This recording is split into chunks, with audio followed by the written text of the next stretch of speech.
اعوذ باللہ من الشیطان الرجیم بسم اللہ الرحمن الرحیم۔ اللہ کے نام سے شروع جو بڑا مہربان نہایت رحم کرنے والا ہے۔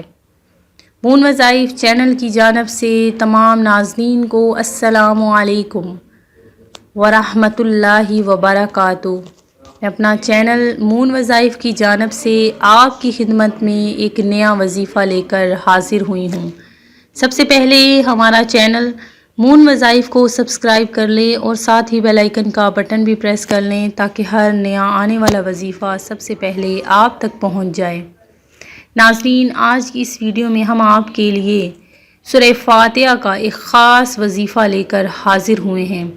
ناظرین، اس وظیفے کی برکت سے انشاءاللہ عز و جل آپ کی تمام حاجات پوری ہوں گی۔ وہ حاجات جن کے نہ پورا ہونے سے آپ کو ہمیشہ سے ہی شکایت رہتی ہے، وہ حاجات آپ کے صرف سورہ فاتحہ کی ایک آیت کے وظیفے سے ہی حل ہو جائے گی۔ ہماری ویڈیو کو آخر تک ضرور دیکھیں۔ انشاءاللہ عز و جل اللہ تبارک و تعالی آپ کی تمام دعاؤں کو شرف قبولیت عطا فرمائے۔ ایک دن آقائے دو جہان صلی اللہ علیہ وآلہ وسلم اسلامی لشکر کے ساتھ جہاد کے لیے تشریف لے جا رہے تھے۔ راستے میں ایک جگہ پڑاؤ کیا اور حکم دیا کہ یہیں پر جو کچھ کھانا ہے کھا لو۔ جب کھانا نہ کھانے لگے تو صحابہ کرام نے عرض کی، یا رسول اللہ روٹی کے ساتھ سالن نہیں۔ پھر صحابہ نے دیکھا کہ ایک شہد کی مکھی ہے اور بڑے زور زور سے بھن بناتی ہے۔ عرض کیا، یا رسول اللہ یہ مکھی کیوں شور مچاتی ہے؟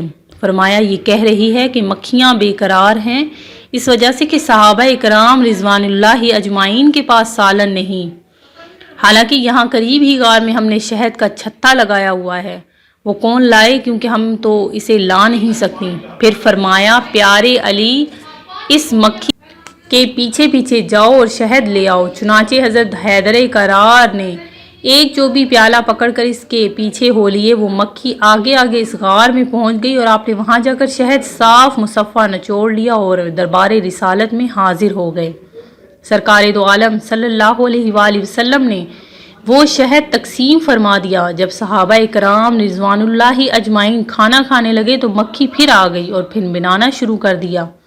صحابہ نے عرض کی، یا رسول اللہ مکھی پھر اس طرح شور کیوں کر رہی ہے؟ تو فرمایا، میں نے اس سے ایک سوال کیا اور یہ اس کا جواب دے رہی ہے۔ میں نے اس سے پوچھا کہ تمہاری خوراک کیا ہے؟ مکھی کہتی ہے، پہاڑوں اور بیابانوں میں جو پھول ہوتے ہیں وہ ہماری خوراک ہے۔ میں نے پوچھا، پھول تو کڑوے بھی ہوتے ہیں، پھیکے بھی، بدمزہ بھی، تو تیرے منہ میں جا کر نہایت شیریں اور صاف شہد کیسے بن جاتا ہے؟ تو مکھی نے جواب دیا، یا رسول اللہ ہمارا ایک امیر اور سردار ہے، جب ہم پھولوں کا رس چوستی ہیں تو ہمارا امیر آپ صلی اللہ علیہ وآلہ وسلم کی ذات مقدسہ پر درود پاک پڑھنا شروع کرتا ہے اور ہم بھی اس کے ساتھ مل کر درود پاک پڑھتی ہیں تو وہ بدمزہ اور کڑوے پھولوں کا رس درود پاک کی برکت سے میٹھا ہو جاتا ہے اور اسی کی برکت و رحمت کی وجہ سے وہ شہد شفا بن جاتی ہے۔ بے شک اللہ اور اس کے سب فرشتے نبی اکرم صلی اللہ علیہ وآلہ وسلم پر درود و سلام بھیجتے ہیں۔ اے ایمان والوں، تم بھی آپ صلی اللہ علیہ وآلہ وسلم پر درود بھیجا کرو اور خوب سلام بھیجا کرو۔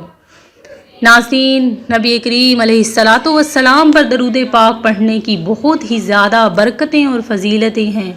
اس درود پاک کی برکت سے آپ کے بگڑے کام سنور سکتے ہیں۔ زیادہ سے زیادہ درود پاک پڑھا کریں اور دوسروں کو بھی پڑھنے کی اس کی ترغیب دیا کریں۔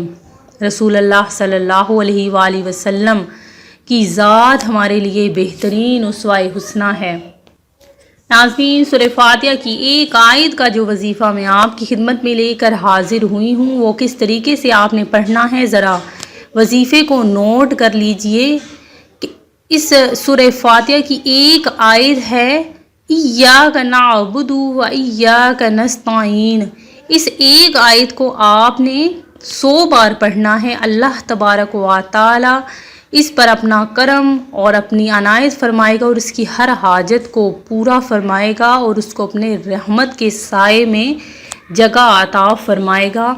آپ نے اس آیت مبارکہ کو کسی بھی وقت میں آپ نے پڑھنا ہے۔ انشاءاللہ عز و جل آپ کی تمام حاجات، آپ کی تمام مرادیں، آپ کے جس مقصد میں آپ چاہتے ہیں کہ آپ کو کامیابیاں عطا ہوں، وہ اس کے لیے آپ اس کو پڑھ سکتے ہیں۔ اور اگر آپ کسی خاص بیماری میں مبتلا ہیں تو وہ بھی اس آیت کو زیادہ سے زیادہ اگر پڑھیں تو انشاءاللہ عز و جل ان کی یہ بیماری ان سے دور ہو جائے گی۔